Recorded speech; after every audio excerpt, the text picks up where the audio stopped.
All of the chore disparity posts requesting problem-solving advice are lacking one basic response. Just saw another woman on Am I the Asshole? Asking for help because her husband leaves a huge kitchen mess for her to clean up, while she leaves minimal mess for him. And there are so many permutations of try this, try zero of ask him to solve this problem. Or, tell him to come back with some different idea than what he has been doing, so you can solve it as a team. It's always the woman's problem to work and work and work to try different options, to find the elusive unicorn solution that he won't fight against. Every option is just rejected by him as if he is the arbiter of what is fair, instead of treating his partner as if she is an equal partner that he needs to work with. If he's going to veto a solution, let him make the next proposal, that you can accept, try out, counter, or veto yourself. Then it's your turn. Then his. If he won't work with you as an equal, the question isn't how do we solve this chore issue? The questions are do you think you are worth more than me? Am I your equal? Are you okay with me doing more to solve our problem than you do? Why?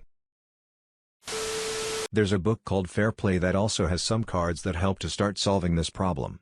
The system helps share the mental load and allows couples to talk more about chores, responsibilities, and time to themselves. My wife introduced it to me and I think it's helped us a lot. But the biggest problem is whether or not your spouse even cares. The lady that wrote the book had lots of interviews where women shared that their husbands simply didn't care. If your spouse sucks, there's a deeper problem that this system may not solve. We have to stop automatically doing all the work. My solution was divorce, smiley face. The worst part in some situations is when you leave it alone until they feel the need to clean it up themselves. They either don't do it or leave it for so long that it can be a health hazard and it can attract vermin bugs.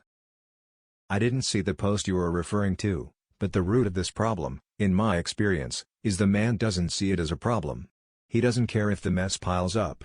He doesn't care if he leaves his underwear on the floor. And he will never ever see how it demonstrates his disregard for his partner in a huge way. He is showing that picking up his underwear is her job and she deserves to do it. The slap in the face to her just doesn't register. Her comfort, her exhaustion, etc. just isn't on his radar. See HuffPost she divorced me because I left dishes by the sink. Those questions are pointing to the real issue.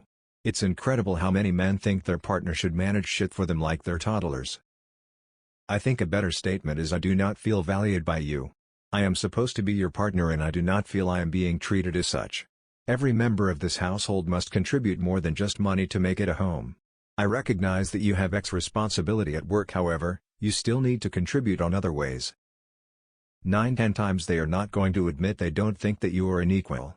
They will state one thing and then behave in a totally different manner.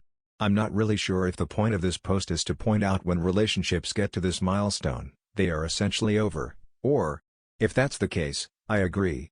I don't think you can use logic to get a man to concede to being a masochistic prick. My husband's standard answer: I'm doing the best I can here. No. No, you're not. Your best would be solving the problem, not whining about it. I just turn around and leave when he says that, and tell him, fine, then you solve it. He does, eventually, but it takes a challenge every fucking time. Here's something I also tell my mom friends when they complain about the same thing with their kids. Stop cleaning up after them. Go on strike. What's for dinner? I'm not cooking until you clean up.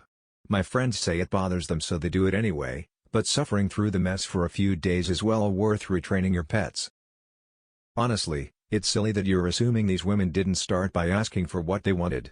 In most cases from what I've seen they tried that 20 times, before resorting to other options and then eventually leaving. You can ask for something all you want, but you can't make someone else actually listen to you.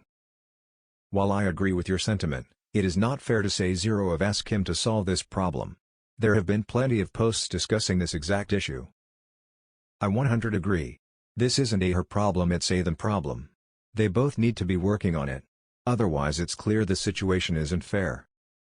Those threads always make me happy to be single. My ex didn't have values shift until after children arrived. By then it's too late. Young children need protection until they're old enough to voice safety issues, and by then we're realizing that protective systems don't fucking exist like we think they should. I find these types of self-righteous posts difficult as they're so disconnected from my lived reality and that of women I know. Perseverance in the face of disrespect is impossible, yet here we all are.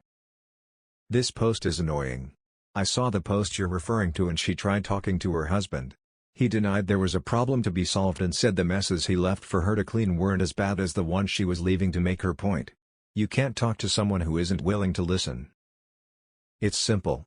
It's because he can get away with it. If these people won't engage in the requirements necessary to live together decently, then it will require a disengagement of the emotional and culinary work also required. This will simply lead to a breakdown of the relationship. Nuff said. I asked for him to chores evenly with me and then started screaming and he didn't hear me. It was only when I said that I have one foot out the door and will leave him if he can't get it together and demanded we go to couples therapy. In other words, he was going to be refilling his hand soap either way, and it was his choice if he wanted to refill it as a married man or a divorced man. Now he does much more than he did before, and I haven't refilled the hand soap in 2 years. I'm so glad I'm not married. Literally every day I think to myself how glad I am that I live alone, didn't have changed and didn't get married. Our solution to most of this was to get a housekeeper come every other week to do the stuff we argued about: bathrooms, floors mostly. We've come to an arrangement regarding the kitchen that seems to be working. Literally every post in "Am I the asshole?" is rage bait. Don't go there.